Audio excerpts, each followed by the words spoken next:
Have you ever felt unable to relax no matter how hard you try? That nagging sense that stillness feels unsafe, that there's a current running beneath everything you do and you can never quite rest? Maybe it is not just stress. Maybe it is something deeper. Let me show you what I mean. Hey, before we begin, if you feel connected to these kinds of introspective journeys, consider subscribing right now to this channel, Growth Mindset Project. Here, we dive into the depths of self-understanding, always searching for meaning and healing. And to make sure you are the first to receive these explorations, click on the bell icon. That way, every time a new insight lands, you will be right there, ready to grow. So let's start. I want to talk about something I call emotional debt. It is not a metaphor. It is not just an interesting phrase. It is the reality of your nervous system keeping a running tab of every feeling you swallowed, every moment you said, "I am fine," while your chest burned. Emotions do not expire. They do not fade just because you ignore them. They become an open invoice, quietly accruing interest in the back corridors of your mind and body. People think personality is fixed, that being a little impatient or not being able to sit still is just who you are. But what if it is not? What if it is only a bill you have not paid? A debt left behind by 7-year-old you, hiding from a raised voice, feeling small and powerless, storing the unfinished charge in your body. Imagine sitting in a boardroom at 45. Someone raises their voice, only slightly, and suddenly you are not 45 anymore. You are that child again, hands shaking, heart pounding, no idea why. You are not triggered. You are re-entered. Your nervous system is replaying an incomplete response that needs to be finished, but never got the chance. Let's break it down. In the biology, it is not just memory. It is state. When an emotional event comes and your system cannot respond as nature intended, fight, flee, freeze, or reach for help, the energy has nowhere to go.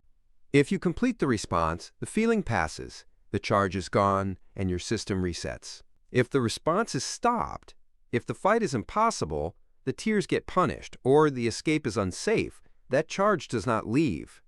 It gets stored. Sometimes it lives in your muscles, buried in years of jaw tension or stomach pain nobody can explain. Often, it is simply the ever-present hum of anxiety that has become so familiar, you call it your comfort zone. Truly, you do not have a comfort zone. All you have is a perimeter, drawn by what your system never finished processing, what your nervous system could not resolve. Over the years, it compounds. And when debt compounds in the body, it is not a metaphor. It is real, biological math. This is how it works. 1. The amygdala, the emotional alarm center, gets hypersensitized, so every new stress requires less and less to activate you. Perhaps criticism once washed off your back, but now a single word can break you apart. It is not weakness. It is interest on your unprocessed feelings, collecting quietly. 2.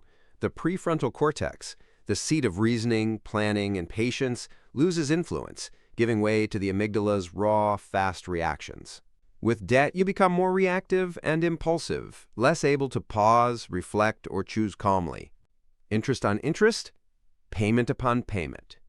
3. The hypothalamic pituitary adrenal axis, the HPA, your stress engine, stays lit day and night. Cortisol, that ancient alarm hormone, remains high. Your body suppresses immune defenses, disrupts sleep, fogs your memory, and quietly accelerates cellular aging. Emotional debt does not just exhaust you. It can make you sick. It can even shorten your life. 4. And maybe the most cruel, emotional debt is not content to stay in one place. It routes other parts of your life into the payment stream. Relationships become debt servicing arrangements. Work becomes distraction. Habits, both good and bad, morph into recurring interest payments. You start living a life organized not around joy or possibility, but around keeping ahead of the next payment, just enough to never collapse. If any of this feels familiar, know that you are not alone. Everyone you meet is carrying some invisible debt, and most are borrowing still. And when the payments become too much, when the system can no longer keep up, that is when you get breakdowns, health crises, identity shattering. The emotional system, just like the financial, can hit bankruptcy.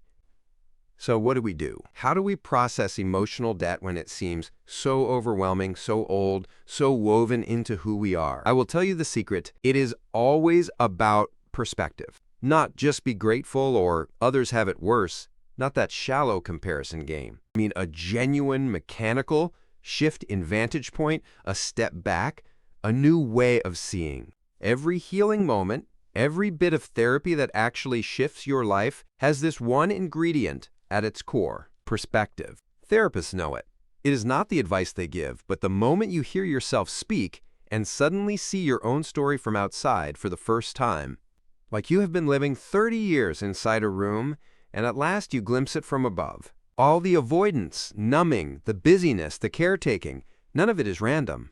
It is all a defense against that one necessary shift, the ability to observe, rather than be trapped inside. So what does it look like to pay down this debt? Here is how I begin. First, see the debt. Most of us do not know we are in it. We think we are overworked, aging, just that kind of person. But if your reactions are outsized, if certain feelings are instantly avoided, if rest makes you anxious, that's a payment. It is debt. You do not need to remember the original pain. You only need to see how you service it, day by day. Second, name your payment plan. Everyone has a favorite: numbing, overworking, people-pleasing, controlling, withdrawing, reaching for comfort, whatever it is. Stop judging and just name it. Even more powerfully, write it somewhere you cannot miss it. Distance is where choice lives. Naming creates space between you and the behavior. That space is the birthplace of freedom. Third, let your body finish what it started.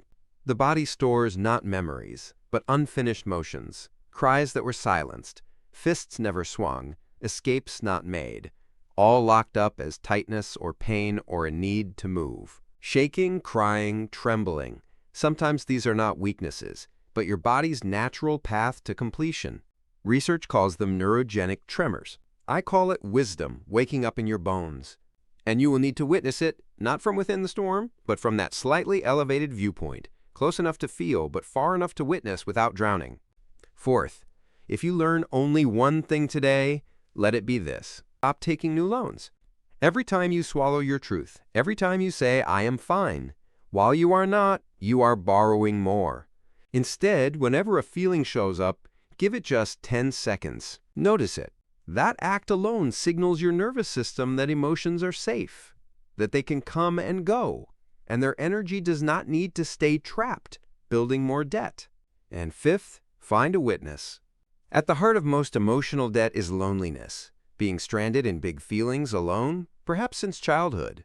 Healing wants a witness, not someone to fix you, not even to reframe your pain, just someone willing to sit with you quietly while emotion completes its old journey.